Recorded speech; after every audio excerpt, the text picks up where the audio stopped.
Welcome back, my friends. These days, many of us are watching the real estate market very closely. It seems to be constantly changing. It can be hard to keep up. But we're getting the scoop today because we've got Rizwa Malik in the house.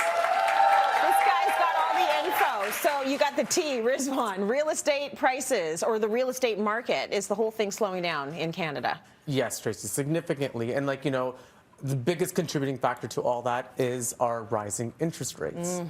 So all buyers have kind of put the pause on their purchasing because they're like, we don't know what's going to happen. Yeah. Right. With each rate hike, you get about $20 or $30 or $40,000 down on like real estate values, and they're like, okay, well, if we wait out an extra month, what is the opportunity cost? What are we missing out on here? But, things are kind of starting to take a shift because in the, Bank of Canada did their final increase last month, and they've said that we're going to stop now for a while, a little while.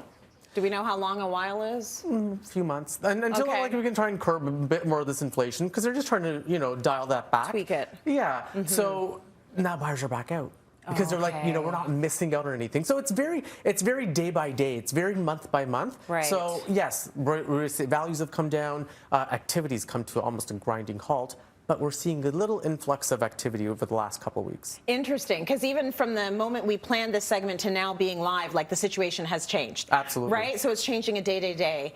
What do you think the biggest challenges are right now for buyers in this market? What do they need to be thinking about? Qualification. Yeah. Because what's ended up happening, like the prime rate today is 6.7%. And if to put that into perspective, just even a year ago, we were like a third of that, right? So, people's salaries have not gone up. Yeah. And most likely they haven't put more money away. The savings have not gone up, the salaries have not gone up. But interest rates have gone up, so their buying power is completely diminished. Got it. So if you were making $100,000, let's say even a year ago, and you can qualify for like a $500,000 mortgage, today you're getting like $300,000 or $350,000, right? If you're lucky. Okay. And that's like, with a very aggressive mortgage broker that's going to like finesse the numbers for you and really get it going. But what do you buy with that and where? You can buy less house now.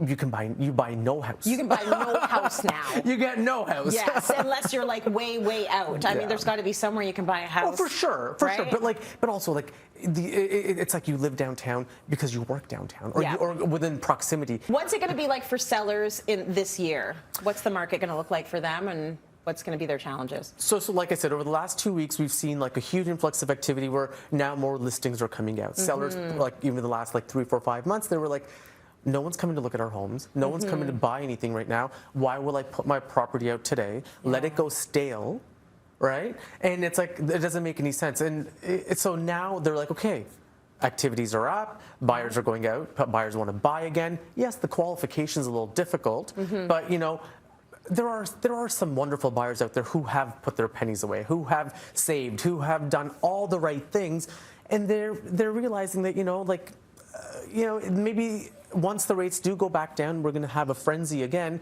So maybe this is my time to get in because values are lower. Yeah, it feels like it's often really difficult to figure out when is a good time. Yeah. It's almost never a good time, right? Like you kind of have to take the leap. But I do want to talk about a variable versus a fixed mortgage right now. What are you advising folks to do? So again, this goes back to like their individual circumstances.